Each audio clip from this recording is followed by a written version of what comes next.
evening of November 24, 2021. Leslie Reeves, a bright and spirited woman, stepped out of her comfort zone for a first date with Chris Smith, a singer she'd connected with online. Their meeting started as filled with laughter and friendly chatter, like an ideal first date.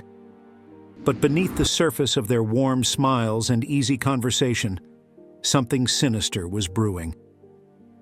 Late that night, Leslie sent her best friend, Nanette, a strange message. "Things are okay, but something feels off."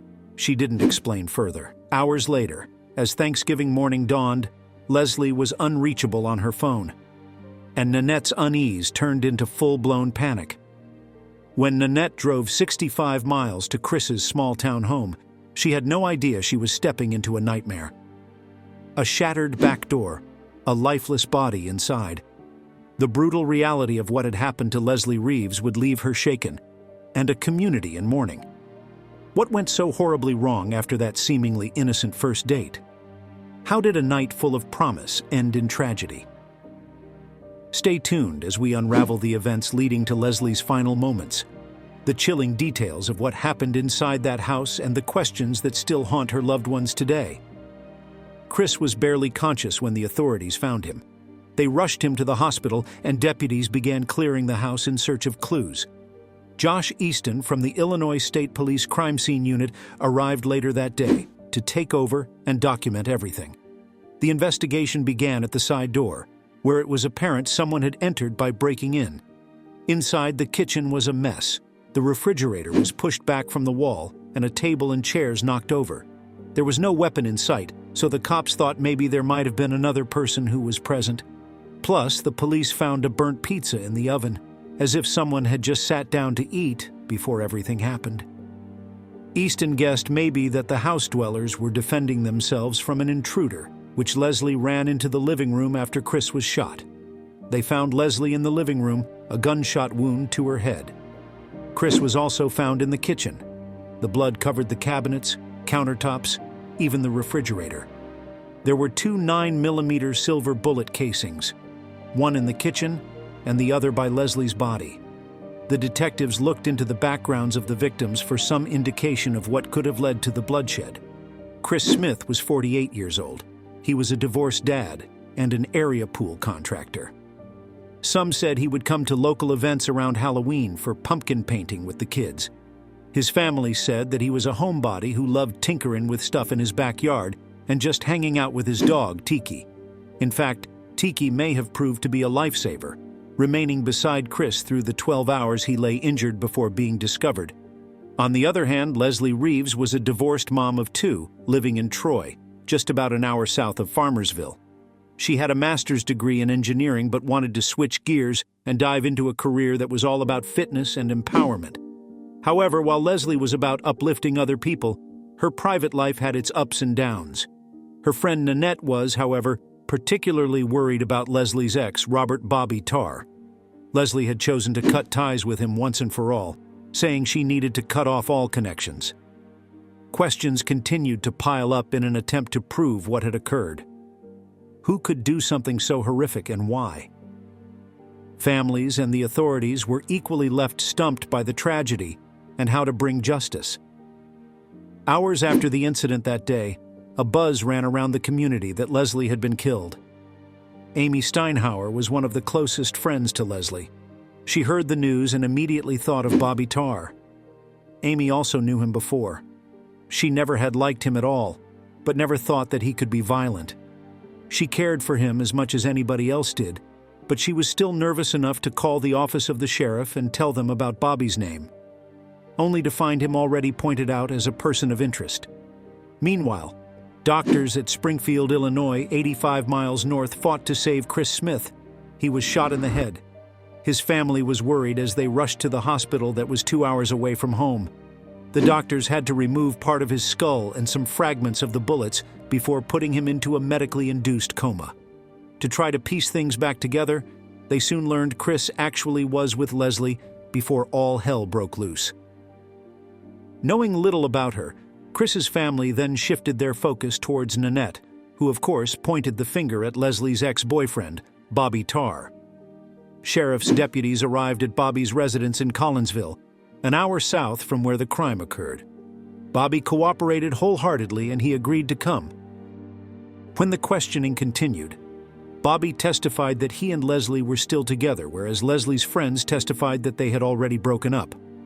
Then, when informed of Leslie's death, Bobby was found to be shocked and denied it also had to do with him. He said he'd been at home the day before Thanksgiving, having only left to go up the street and visit a friend before returning by 6:30 p.m. But detectives became doubtful when they spoke with Bobby's 17-year-old daughter, Shelby. She told them Bobby left the house twice that evening, first at 6:30 p.m. and then later, not returning until around 9:15 p.m. After Bobby came back the second time, he was upset, crying, and saying he missed Leslie. Shelby also pointed out that at around 2:45 a.m., she woke up and found Bobby doing laundry and pacing in the house, unable to sleep. When the detectives questioned Bobby with Shelby's version of the event, he instantly changed his story and admitted that he had left twice but insisted that he returned home by 8. Such an inconsistency made detectives only the more suspicious about what happened. The cops searched Bobby's home and found his phone and a Glock pistol, but Shelby claimed to the police that her dad had another gun, a small army green one, which she said was now missing. She also said she had seen it in his sock drawer the day before. Now it could not be found. Investigators had some solid evidence that placed Tar at a gas station near his home at the time of the shooting, which was just around midnight. The license plate reader cameras caught his car there, and his receipt reflected that he purchased something around that time. When they showed him the receipt, Tar denied being there. The thing is, the gas station was pretty close to his house, which was about an hour away from where the crime actually occurred in Farmersville. According to the prosecutor Andrew Affronti, it really was strange that Tar, who had nothing to hide, would lie about something so trivial. So the investigators began to think maybe he had something up his sleeve and arrested him. This meant, at the very least, he might destroy evidence. Additionally, they still hadn't found the murder weapon, so they didn't mess around and locked him up, pretty confident at that point that they had their man for the murder of Leslie Reeves and the shooting of Chris Smith. The next day, when Tar gave his only interview, he clung to his story, stating that there are plenty of details that haven't come forward yet. When Straight asked about the crime, he continued to deny having killed Leslie or shot Chris. But the more he talked, the less his story began to add up. He had sworn to the police he hadn't left his house the night of the murders except once, but turned out he lied about that. He also said he didn't know where Farmersville was, but later admitted it was a lie. On top of that, Tar confessed that he had indeed been to Chris Smith's house the night before Thanksgiving, which put him at the crime scene. He said Leslie had invited him to come so he could meet some friends at a gig by a band, but he couldn't make it because his daughter was in town to visit. Later, Leslie asked another favor, to drive her to Farmersville as her van was on the fritz. Leslie's friend Amy Steinhauer was truly shaken by this fear Leslie was experiencing over this guy named Tar, particularly after Leslie opened up about something creeping up on her. A few weeks back, Tar had turned up out of the blue while Leslie was on a first date with some other guy. Leslie freaked out and sent Amy a text message stating that she did not feel safe and could get killed by Tar if she didn't succeed in cutting him off. But Tar had his side of the story. According to Tar, Leslie has told him to go along with her to the other guy's house, but he couldn't relate what Leslie had written to Amy. Tar maintained that he did not know why Leslie thought he would hurt her. He kept on saying that it was her who had invited him to go along with her to Farmersville. When they got to the town, he parked his car in front of her van, and he took off then and never came back to Farmersville. When the detectives mentioned his earlier lies to cover up his link with Leslie, Tar admitted that he made up stories just to keep his daughter from knowing how he was still involved with Leslie. But then he had to confess that telling the truth would have been much better. Even when no direct physical link came to Tar, no blood in his car and no DNA from him at the crime scene, something shocking came out later. A guy by the name Billy Adams, a friend of Tar, gave a tip to the investigators. He told them he had received a call from Tar in jail. Tar had asked him to go over to his house and get some aluminum deck brackets, but warned Billy not to let anyone know. In fact, This entire conversation made the investigators wonder if Tar was using some sort of code for something much more serious. So, they went through Tar's property, hoping to find something concrete. But all they came up with were the deck brackets he had talked about earlier. No guns. All these things could not really tie him directly to the crime. The whole coded language thing remained nagging in the investigators' minds, and they kept digging into what it might say about Tar's actions. Then just a few days later, Tar's family contacted the deputies again. They had discovered something odd in the yard where they'd already searched: a Ziploc bag. Inside was a Springfield Hellcat 9mm pistol and some silver ammo. The Illinois State Police quickly confirmed that the gun was the murder weapon, and the ammo matched the casings at the crime scene. This raised a massive question. How did that bag end up there, when they had already searched that area? Tar swore up and down he had nothing to do with the bag getting there, but they found his fingerprint on it. Oddly enough, there were no prints nor DNA on the gun itself.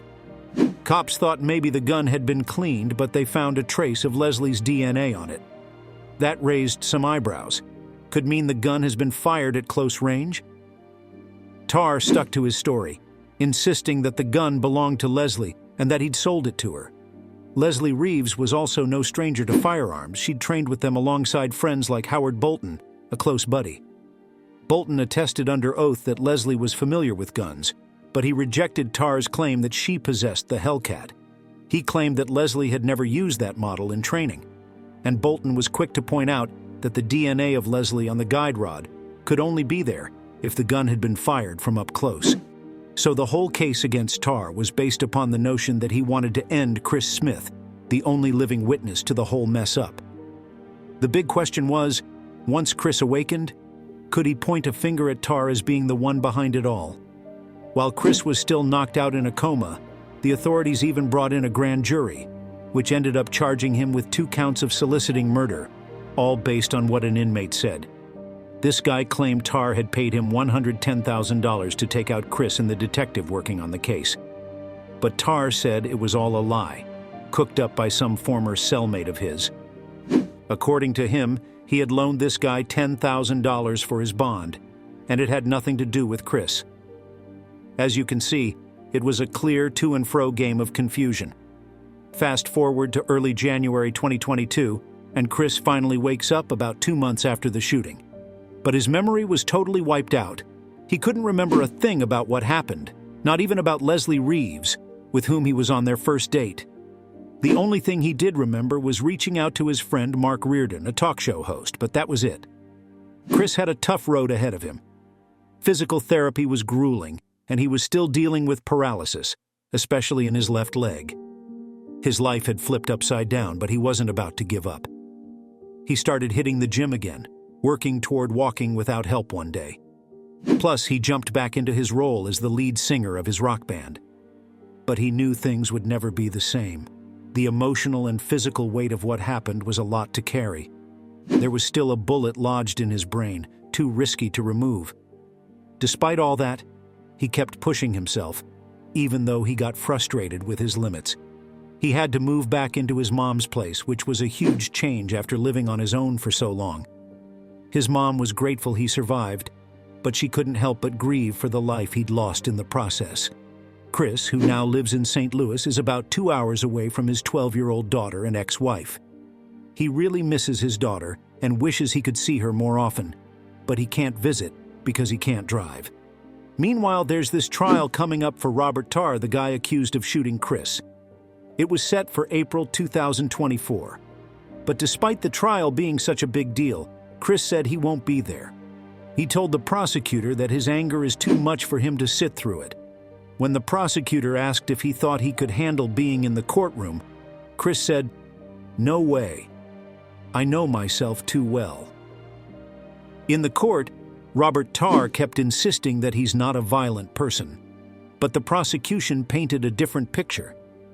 They said that one night, Tar's jealousy and refusal to accept Leslie Reeves moving on with her life led to a deadly confrontation. Prosecutor Andrew Affronti argued that Tar's actions that night weren't a mistake, they were deliberate. They found out that Tar had followed Leslie to Farmersville that evening.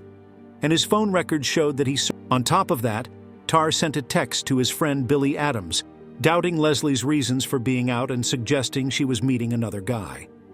Even more suspicious, he had searched how to use a VPN to hide his phone's location, making it clear he was trying to cover his tracks.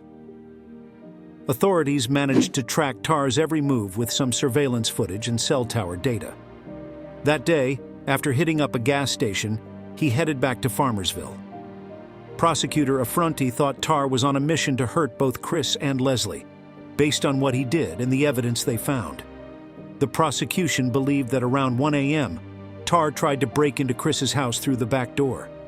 Chris and Leslie both fought to keep him out, and that's when things got ugly. Crime scene investigator testified that the fridge in the kitchen looked like it had been moved from its usual spot, which the prosecution thought meant Leslie might have tried to use it to block the door. Affronti believed that while Chris was probably crouched down trying to help Leslie keep the door shut, Tar fired a shot through it, hitting Chris right in the head. Once Chris went down, Tar must have hunted Leslie through the house, eventually finding her in the living room and shooting her. The prosecution called it a cold-blooded execution, but the defense, led by Dan Folds, came in with a different story. He wasn't buying what the prosecution was selling.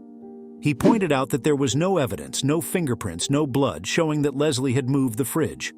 Instead, he argued that the blood in the kitchen pointed to a brutal struggle between Chris and someone else. Foltz also took aim at the lack of evidence connecting Tar to the crime scene. He said if Tar was the one who shot Chris, there should have been blood all over his clothes and car, but there wasn't. Plus, they didn't find any DNA or fingerprints tying him to the place. Foltz argued that this pretty much shot holes in the prosecution's case. The prosecutors made their case, saying that when Bobby Tar left the house, there was no blood on him, but Chris had been bleeding for hours, about 12 hours to be exact, before anyone showed up to help.